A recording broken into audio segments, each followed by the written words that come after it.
everybody, my name is Smarty, short for Smarty Reads, and welcome back. Today I'm going to read Chapter 6 of, Chapter 6 of Mallory in the Spotlight. It's called Friends and Family. Let's begin. Places everyone. Today's rehearsal is all about knowing your lines, says Mrs. Denson. She wants everyone off book. She says that is a technical term for not relying on the script. The show is in 2 weeks, and even though everyone is doing a good job learning the lines and songs, we still have a lot of rehearsing to do, especially me. Having the lead role in a show sounds like a lot of fun, and it has been, but it has been a lot of work too. Mallory, are you ready? Joey has a copy of the script in one hand. As stage manager, he's in charge of making sure everyone has what they need on stage. He has his dog Murphy's leash in one hand, in the other hand. In the play, Annie has a dog named Sandy, and Murphy is playing Sandy. I pat Murphy on the head. I hope I can remember all my lines. Joey smiles at me. If you forget something, just call for a line. I nod, but I hope I don't have to. Calling for a line is a term Mrs. Denson taught us for when you're on stage and forget what you're supposed to say. Just hearing Joey say it makes me feel like a real actress. Orphans over here, shouts Mrs. Denson. All the orphans, led by Ariel and Danielle, take their place at the center of the stage. Mrs. Denson wants them to rehearse their dances first. I sit next to Joey and Murphy on the side of the stage and watch while the orphans dance. Then at the bottom there is Ariel and Danielle and the orphans dancing. Then in the corner there is Mallory, Joey, and Murphy sitting. I can't help thinking about Marianne and how much fun it would have been if she had been in the show. She's a really good dancer. I wish she had tried harder at auditions. She could have been one of the orphans too. When the orphans finish their dances, Mrs. Denson tells everyone to take their places backstage.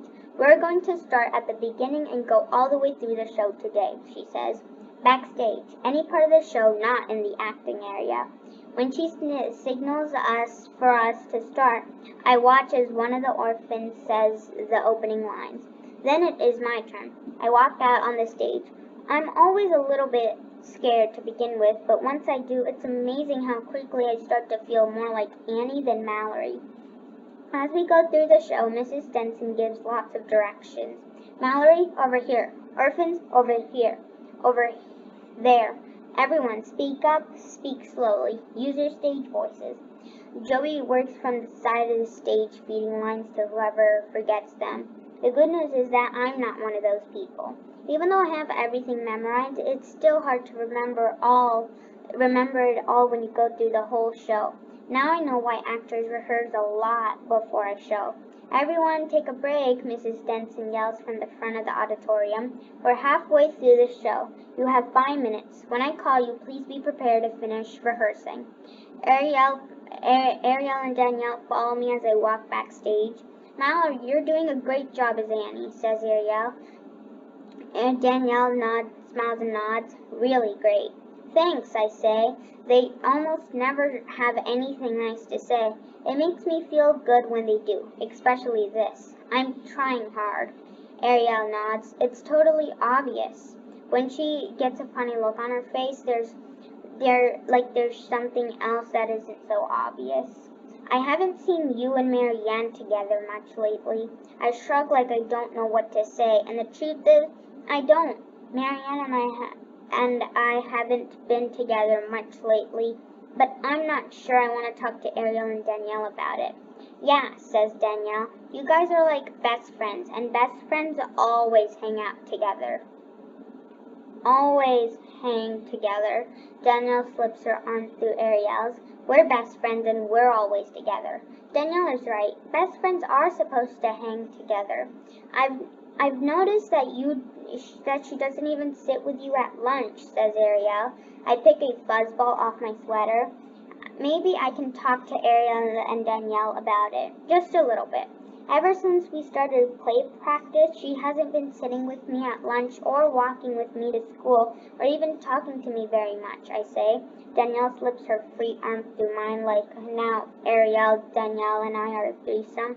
Why do you think Marianne is acting so weird? She makes a face like she's just as upset about the way Marianne is acting as I must be. Then there's Ariel and Danielle linking their arms through Mallory's. I shrug again and stretch my neck. Joey follows me from the other side of the stage. He gives me a why in the world are you arm in arm with Ariel and Danielle look. It seems like Ariel and Danielle are trying to be nice, but I'm not sure I should say anything else about Marianne. I look at Mrs. Denson to see if she is ready to call the actors back on stage yet, but she is busy talking to the kids who are in the lighting box. So, says Ariel like she's waiting for my answer, you must have some idea. Danielle smiles at me. Now that we're in the same cast, we're practically like family. You can tell us anything. I never thought of a cast being like a family, but in a way it is.